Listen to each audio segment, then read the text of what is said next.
जय गुरु जी, जय गुरु जी संगत जी। गुरु जी आपका लख लख शुक्राना। जय गुरु जी संगत जी। आज मैं आपको अपने दो सत्संग शेयर करूंगी। पहला, एक बार जब हम बड़े मंदिर गए, मंडे का दिन था और जैसे मतलब मैं आगे माथा टेकने के लिए दरबार में आगे बढ़ी, तो जैसे मेरी टर्न थी तो मेरे से आगे एक फैमिली माथा टेक रही थी। वो अंकल आंटी थे और उनके साथ उनका 22-23 साल का बेटा था और वो बेटा जैसे बीमार था और उसके हाथ में स्टिक थी, चल नहीं पा रहा था। मतलब यही समझ आया मुझे। और फिर जैसे मतलब उनको देर लग रही थी तो मुझे वेट करना पड़ा, मैं मतलब आगे नहीं बढ़ सकती थी। तो वो आंटी ने ना जैसे मेरे तरफ हाथ जोड़े और जैसे आंखों ही आंखों में आंटी ने बोला कि जय गुरु जी। तो मैंने भी उनको जय गुरु जी बोला। तो जैसे फिर वो लोग अपने बेटे को माथा टिका के फिर वो आगे बढ़े और फिर मेरी टर्न आई तो मैंने जैसे माथा टेका और फिर वो लोग आगे चले गए चाय प्रसाद के लिए। जैसे जहाँ पे चाय प्रसाद है ना हॉल में, उस हॉल में मैं दरबार में बैठ गई। मतलब जैसे गुरु जी जो सेवादार हैं वो बैठने का मौका देते हैं ना कि अगर बैठना चाहे तो कोई बैठ जाए। तो मैं 10 मिनट्स वहाँ बैठ गई। अब जब मैं मतलब 10 मिनट्स बाद उठी और फिर मैं हॉल की तरफ बढ़ी जहाँ चाय प्रसाद लेने के लिए मुझे जाना था।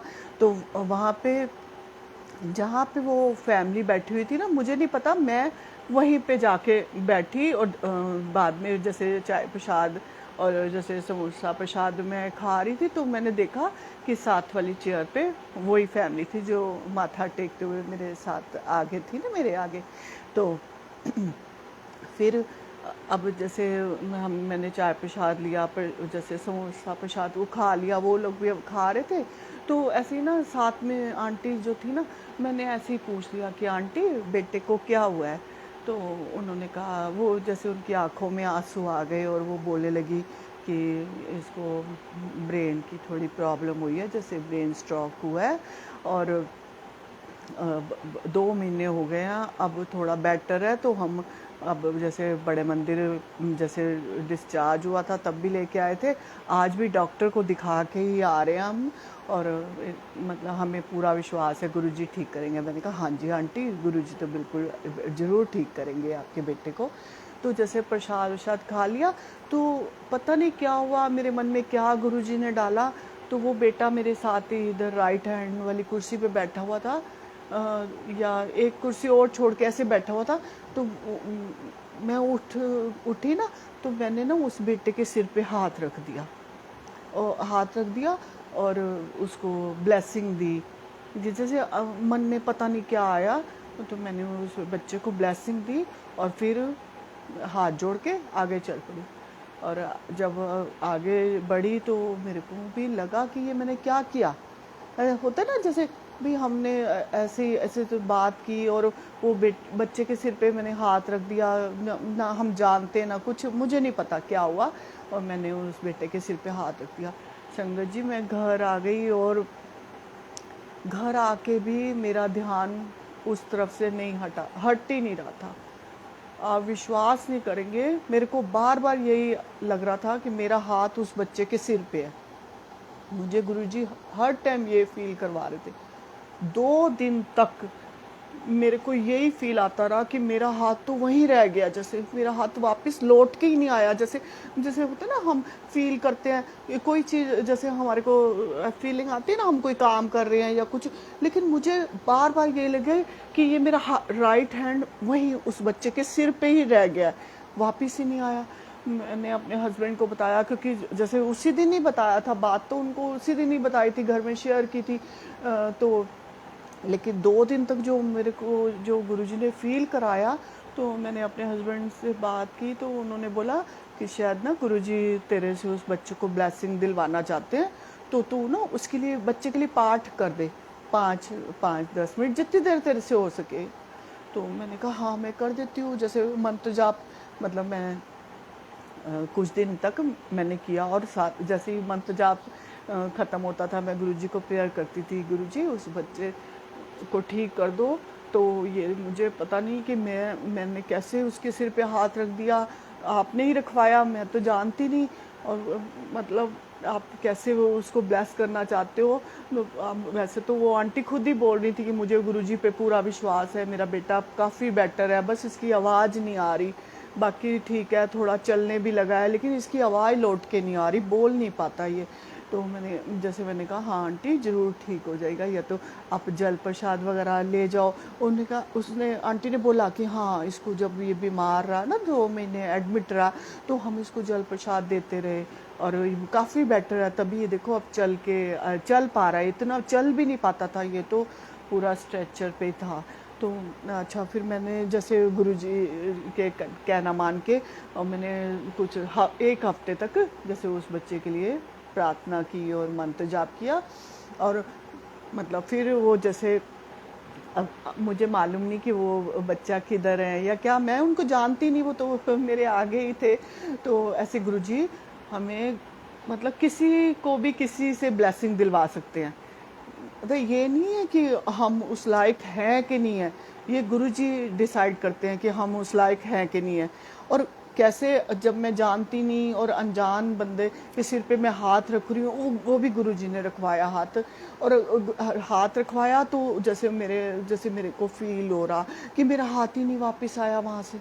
जैसे मैं हर टाइम जैसे ना, जैसे सिर पे हाथ रखा था तो ऐसे, जैसे हम जैसे किसी के सिर पे हाथ रखते तो ऐसे होता है ना, जैसे हाँ, थोड़ी कंपन सी होती है। तो वो कंपन भी मैं 2 दिन तक फील करती रही कि मेरा हाथ वहीं पे है, अभी तक वहीं पे है। तो ये गुरुजी की कोई लीला होगी, और गुरुजी ने मेरे से खुद तो उन्होंने दी ब्लेसिंग, मेरे से भी दिलवाई। ये गुरुजी करते हैं, है ना, अपनी संगतों से करवाते हैं, किसी को भी किसी से मतलब होता है ना, ब्लेसिंग वो दिलवा सकते हैं। गुरुजी ये नहीं कि हम उस लायक हैं कि नहीं, वो ही डिसाइड करते हैं कि हम इस लायक हैं कि नहीं। तो इस तरह से एक बार ऐसे हुआ। अब एक बार का और मैं आपको सत्संग सुनाती हूँ। थर्सडे को जैसे मैं बड़े मंदिर गई, थर्सडे को बड़े मंदिर गई, दरबार में बैठी। शुरू में ही जैसे स्टार्टिंग 6 o'clock शुरू होता है ना सत्संग, मैं वहाँ पहुँच गई थी दरबार में, हमें बैठने का मौका मिला था। तो मैं बैठी हुई थी, तो जो गुरुजी की गद्दी के पास एक सेवादार खड़े होते हैं वहाँ पे, वो इतने प्यार से सेवा कर रहे थे संगत जी। तो ना मैं उनको जैसे लगातार देख रही थी। मुझे लग रहा था कि जैसे वो हर संगत जैसे भी आती थी आगे माथा टेकने, तो वो ऐसे झुक के, ऐसे उनको स्माइल स्माइल से ऐसे ऐसे झुक झुक के कर रहे। तो मेरा ध्यान पता नहीं क्यों उनकी तरफ जा रहा था बार बार, और मैं देख रही थी कि ये इस तरह से सेवा होती है, सेवा इस तरह से होनी चाहिए। मतलब एक ये 2-3 लाइनें मैं अपने आप से बोलती आ रही थी, सेवा ऐसी होती है, सेवा इस तरह से होनी चाहिए, बार बार बोलती आ रही हूँ। मतलब मैं उसको, जैसे मैं खुद दूर से, जैसे वो तो सबको ऐसे हाथ जोड़ जोड़ के ऐसे कर रहे, जैसे सारी संगत को ऐसे आगे जैसे कोई माथा टेकने आया तो उनको ऐसे ऐसे कर रहे, स्माइल, साथ साथ स्माइल, स्माइल उनकी एक कुछ सेकंड्स के लिए भी नहीं हटती थी। तो ये चीज़ मैं उनकी देख के इतनी इम्प्रेस हुई, मेरे को ऐसे लगा कि हाँ ऐसी होनी चाहिए। वह दूर से मैं भी उनको ऐसे जैसे हाथ जोड़ रही कि हाँ ये इस तरह से सेवा होनी चाहिए। अब जैसे मैं वहाँ बैठी दरबार में बैठी हुई थी, तो भजन चल रहे थे, तो मेरे मन में ना गुरुजी ने ना डाला कि हाँ इस जो तू कह रही है ना इस तरह सेवा होनी चाहिए थी है, तो जा उन्हें जाके ब्लेस करा। मैंने कहा गुरुजी क्या बोल रहे हो? तो गुरुजी ने कहा हाँ हाँ उठ जा, उन्हें जाके ब्लेस कर दे। मैंने मतलब मैं चुप करके बैठी रही, गुरुजी का जो वो बोलते जा रहे वो सुन रही। मैंने कहा ऐसे कैसे हो सकता है, मैं किसी को कैसे ब्लेस कर सकती हूँ, मैं इस लायक हूँ क्या मैं उन अंकल को जाके ब्लेस कर दूँ? वो तो एक सेवादार है बड़े मंदिर के। और तो लेकिन गुरुजी बार बार मेरे मन में डाल रहे कि 10 मिनट दरबार में बैठी थी, गुरुजी बार बार कह रहे ब्लेस कर दे ब्लेस कर दे। तो मैं नहीं उठी, संगत जी झूठ नहीं बोलूँगी, मैं उठी नहीं। मुझे ऐसे लगा हम कैसे ऐसे कर सकते हैं, इतनी संगत है, इतने लोग हैं, इतने सेवादार खड़े हैं, मैं जाके कैसे उनको ब्लेस कर दूँ? खैर 10 मिनट बाद जब उठा के जैसे दूसरी साइड ले जाते हैं, दूसरी साइड बिठाते हैं, लंगर हॉल की तरफ बिठा देते हैं, जैसे वो तो 2-1.5 घंटे का सत्संग होता है ना गुरु जी का। फिर लंगर वंगर करके हम घर आ गए। अब घर आ गए तो मेरे को बार बार याद आए कि गुरुजी ने कहा था उन्हें ब्लेस कर दे, तो मैंने किया नहीं, उनका कहना नहीं माना। बार बार मेरे को गुरुजी जैसे याद करा रहे, और मुझे बहुत फील हुआ कि मैंने गुरुजी का कहना नहीं माना। होता है ना, गुरुजी जैसे हमें हमारे मन में कुछ डाल रहे हैं, हमने उनका कहना नहीं माना ना, यही होएगा ना। तो मतलब मेरे को ना बार बार मेरे को फील हो रहा था कि आज मैंने ना गुरुजी का कहना नहीं माना। संगत जी खैर फिर बात जैसे आई गई होगी, नेक्स्ट थर्सडे को फिर मैं बड़े मंदिर दोबारा गई। बड़े मंदिर जब गई तो अभी ऊपर दरबार में ऊपर पहुंची हूँ, फिर वही बात गुरुजी ने फिर याद कराई कि ओ अंकल नो आज ब्लेस कर दे। तो मेरे कहा कि जैसे अंदर घुसते ही गुरुजी एक फिर पॉइंट बोलना शुरू कर देते हैं, जैसे होता है ना एक मजाक की तरह कि उन अंकल नो ब्लेस कर दे। जैसे मैंने गुरुजी को उस दिन भी बोला था कि गुरुजी मैं ऐसे कैसे कर सकती हूँ, मैं किस लायक हूँ इस लायक कि आप मैं किसी भी संगत को ऐसे ब्लेस कर दूँ, तो इतने बड़े सेवादार को मैं कैसे ब्लेस कर सकती हूँ। तो लेकिन वही स्टार्टिंग में 6 बजे ही हम पहुँच गए थे। आगे दर्शन वर्शन करने गए, जब मैंने आगे माथा टेका तो वो अंकल संगत जी वहाँ नहीं थे, मतलब वो संगत नहीं थे। तो मेरे को ऐसे लगा कि हाँ जब है ही नहीं तो गुरुजी ऐसे बोल रहे हैं ब्लेस कर दे, है ही नहीं यहाँ पे तो मतलब कैसे करूँ। संगत जी जैसे ही मैंने माथा टेका, माथा टेक के मैं ऐसे ऊपर खड़ी हुई, वो अंकल जो बैक में गुरुजी की गद्दी के पास गेट है, वो गेट खोल के अंदर आ गए मतलब चंद कदमों की दूरी पे थे वो मेरे से। फिर जैसे गुरुजी तो बोल रहे थे मुझे ब्लेस कर दे उन्होंने, हाँ फिर मैं वहीं रुक गई। हालांकि वहाँ रुकना अलाउड नहीं होता, जैसे सब जल्दी जल्दी चलना पड़ता है ना, या बैठना होता है जैसे सेवादार चलाते हैं वैसे ही चलना पड़ता है। और वो अंकल आ गए तो उन्होंने ना ऐसे खड़े खड़े गुरुजी को प्रणाम किया, क्योंकि जैसे सेवा उनकी स्टार्ट हो चुकी थी, वो 2-4 मिनट लेट थे। अब वो अंकल पास में आ गए, मैं वहीं खड़ी हुई थी। तो मैंने हिम्मत करके उन अंकल को बोला कि अंकल आप ना बहुत अच्छे से सेवा कर रहे हो, मैं पिछले थर्सडे को आई थी तो मेरे को ना गुरुजी ने मन में डाला है कि अंकल ब्लेस कर दे। तो मैं पिछले हफ्ते मैंने गुरुजी का कहना नहीं मांगना कि मैं ऐसे कैसे कर सकती हूँ। मैंने स्लो उनको बोला, उन्होंने पूरी बात सुनी। दरबार में तो भजन भी चल रहे थे, लेकिन उन्होंने मेरी बात सुनी, हाथ जोड़ के खड़े।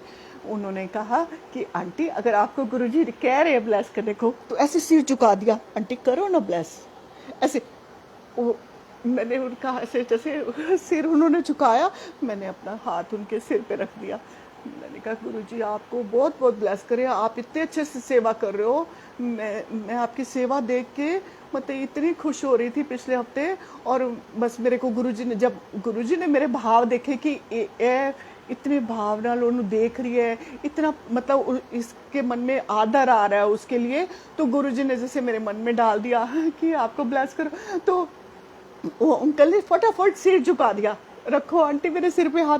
तो मेरे को इतनी खुशी हुई कि जैसे होता ना कि मैंने गुरुजी का कहना माना और उन अंकल को मतलब मेरी बात टिक हुई। जैसे कई होता है ना, कई लोग सोचते हैं कि ये ऐसे ऐसे हमें ब्लेस करेंगे, ये संगत मतलब ठीक है, जैसे होता है कई लोग को एटीट्यूड वाले भी होते हैं, लेकिन उन अंकल ने झट से सिर झुका दिया, हाथ जोड़ के खड़े हो गए और मैंने उनको ब्लेसिंग दी। ऐसे जैसे होता है ना कि अपना बेटा अपना भाई, बिल्कुल ऐसे ही मान के मैंने उनको ब्लेसिंग दी। तो इस तरह से ये गुरुजी हमारे साथ करते हैं कि किसी को भी किसी से ब्लेसिंग दिला सकते हैं, है ना। बस अगर हमारे भाव सच्चे हैं, हम सच्चे दिल से गुरुजी के पास गए हैं, तो वो गुरुजी बस हमारे भाव को देखते हैं। अब जैसे मेरे मन में आया कि सेवा इस तरह से होनी चाहिए, तो गुरुजी को तो पता ही था कि वो सेवा बहुत अच्छे से करता है। अब संगत जी आप सोचो 6 बजे से 10 बजे तक वो अंकल वहीं गद्दी के पास खड़े होते हैं और वो झुक के ऐसे सिर झुका के सारी संगत को जय गुरु जी कर रहे हैं, मन ही मन बोलते हैं, मतलब बात तो आवाज नहीं आती, ऐसे हाथ जोड़ रहे हैं और स्माइली इतनी उनके फेस पे स्माइल होती है। तो मैंने इतने सेवादार, जैसे सभी हम जाते हैं बड़े मंदिर तो कोई कोई सेवादार को देखते हैं ना हम, लेकिन ऐसे सेवादार ऐसे सेवादार मैंने नहीं देखा जो स्माइल भी कर रहे हैं, हाथ भी जोड़ रहे हैं, सिर भी झुका रहे हैं लगातार 6 से 10 बजे तक। अब हम तो 10 मिनट ही अंदर बैठते हैं, लेकिन उनकी सेवा तो हमें पता है ना 10 बजे तक है, वो यहीं बैठे रहेंगे, यहीं खड़े रहेंगे एक जैसे दो पैरों पे, और वो इसी तरह से सेवा करते हैं लगातार। गुरुजी को तो पता ही था, और जैसे मेरे मन में आया तो गुरुजी ने फटाफट उसका वो कर दिया कि जा फिर ब्लेस कर दे उन्होंने। गुरुजी तो कर ही रहे थे उनको ब्लेस, लेकिन गुरुजी ना जब खुद भी ब्लेस करते हैं संगतों को, अपनी संगतों से भी ब्लेस कराते हैं, जैसे सेवा जो कर रहे हैं। बहुत जो जो हमारे मंदिर के बड़े मंदिर के सेवादार हैं सभी बहुत अच्छे हैं, सब दिल से सेवा करते हैं। वो मतलब हम लोगों को दिखती है, हम देखते हैं कि कोई भी ऐसे नहीं है जो कोई गलत व्यवहार करे या कुछ है। कोई बहुत ही कोई किसी का होएगा तो ऐसे हमने नहीं देखा, लेकिन हमने हमेशा देखा कि सारे सेवादार बड़े दिल से खुशी से सेवा करते हैं।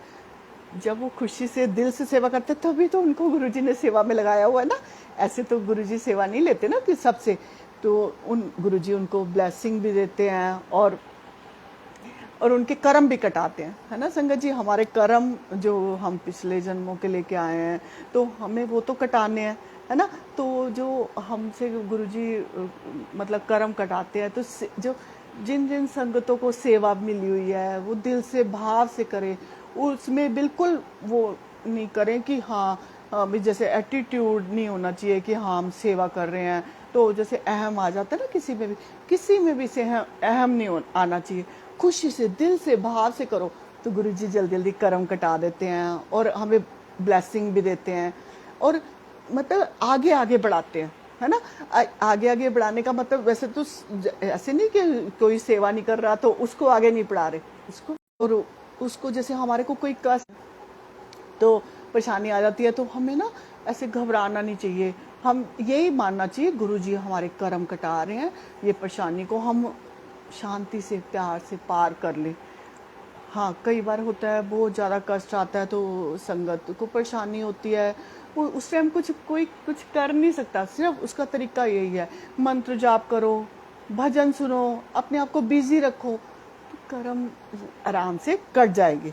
बस मानना है कि हमारे गुरुजी हमारे साथ है, ये कर्म हम जो कटा रहे हैं ना उन्होंने हमारा हाथ पकड़ा हुआ है, ऐसे कभी घबराना नहीं है। जैसे कई बार होता है हमारा ब्रेक डाउन होने वाला होता है, क्या होता है कि जैसे हम बहुत बीमार हैं या परेशान हैं तो हमें लगता है ना कि अब नहीं सहन होता, गुरुजी बस कर दो अब नहीं सहन होता। तो गुरुजी फिर जब देखते ना कि ये अब सहन नहीं कर पा रहे तो वो गुरुजी थोड़ा सा फ्लैक्सिबल ऐसे कर देते हैं, थोड़ा सा रोक देते हैं कर्म कटाने। लेकिन फिर भी अगर हम शांति से पार कर लेंगे तो गुरुजी बड़ी जल्दी कर्म कटा के हमें ब्लेसिंग देते हैं, और यही उनका तरीका है। बस उस तरीके से हम चलते जाएं जैसे वो चला रहे हैं ना, चलते जाएं खुशी से शांति से, बस उनके दिखाए हुए रास्ते पे चल रहे हैं। किसी को भी बुरा नहीं कहना, किसी के साथ गलत नहीं करना। सबसे बड़ी बात, किसी के साथ भी हम गलत करेंगे तो जिसके साथ गलत कर रहे हैं संगत जी उसमें भी तो आत्मा है ना एक, हम किसी की भी आत्मा को दुखाएंगे तो अगर आत्मा को दुखाएंगे किसी तो उस आत्मा में परमात्मा का वास है, तो आपने उस आत्मा को ही नहीं दुखाया, उसके परमात्मा को भी दुखा दिया साथ। तो वो फिर एक हम कर्म बना लेते हैं, ये कर्म नहीं बनाओ, किसी के साथ गलत नहीं करो। अगर कोई कुछ कहे भी गलत भी हमारे साथ करे भी ना तब भी शांत रहो। और अगर परेशानी ऐसे लग रही है फटाफट मंत्र जाप करने बैठ जाओ, चुप करके अपना कंट्रोल करो अपने आप पे। बस कंट्रोल करोगे वो, अगर आप करना चाहोगे तो गुरुजी जरूर साथ देंगे, ये सच्चाई है। गुरुजी हमारा हाथ नहीं छोड़ते हैं, लेकिन हमें अपने को मतलब कंट्रोल में अपने करना पड़ेगा कि हाँ ये हमारे कर्म कट रहे हैं, हमारे को जो भी कोई कुछ कह रहा है या परेशान कर रहा है या कुछ है, बस शांत रहना है, बस मंत्र जाप करना है, भजन सुनने हैं, सब धीरे धीरे ठीक कर देंगे गुरुजी। बस यही आज मुझे आपको सत्संग सुनाना था, गुरु जी का लख लख शुक्राना। संगत जी आपको गुरु जी बहुत बहुत ब्लेस करे। आप 15 दिन में, महीने में कोई एक रूटीन बना के बड़े मंदिर जरूर जाओ। वहाँ बहुत ब्लेसिंग है। कोई कोई संगत कहती है कि हम दिल्ली से बाहर रहते हैं, दूर रहते हैं, हम नहीं आ सकते। उनके लिए ये बात नहीं है, लेकिन जो जा सकता है वो जरूर जाए। मैंने बहुत सी संगत ऐसे देखी है जो दूर से भी, मुजफ्फरनगर, पता नहीं कहाँ कहाँ से, मुरादाबाद, मतलब महीने में एक बार जरूर आते हैं। उन्होंने एक रूटीन बनाया हुआ है कि हमने जाना ही जाना है। तो वो भी तो दूर रहते हैं, तो आते हैं ना अपने सारे काम छोड़ के। तो क्यों आते हैं? उनको पता है ना यहाँ पे हम आएंगे तो हमारे गुरुजी हमें ब्लेसिंग देंगे, मतलब हमें नया, एक नई ऊर्जा हमारे में भरेंगे। तो इस तरह से सोच के बस जरूर एक चक्कर महीने में एक बार जरूर लगाओ। ज़्यादा जा सकते हो तो ज़्यादा भी जाओ, 15 दिन, हफ्ते में जा सकते हो तो बहुत खुशी की बात है। गुरुजी तो बहुत खुश होते हैं। लेकिन अगर नहीं जा सकते, महीने में एक बार जरूर जाओ। गुरुजी आपके लिए ब्लेसिंग लेके बैठे हुए हैं और जाके उनसे ब्लेसिंग लो। जय गुरु जी, शुक्राना गुरु जी, लख लख शुक्राना। जय गुरु जी। संगत जी कल मिलूंगी आपसे। ठीक है।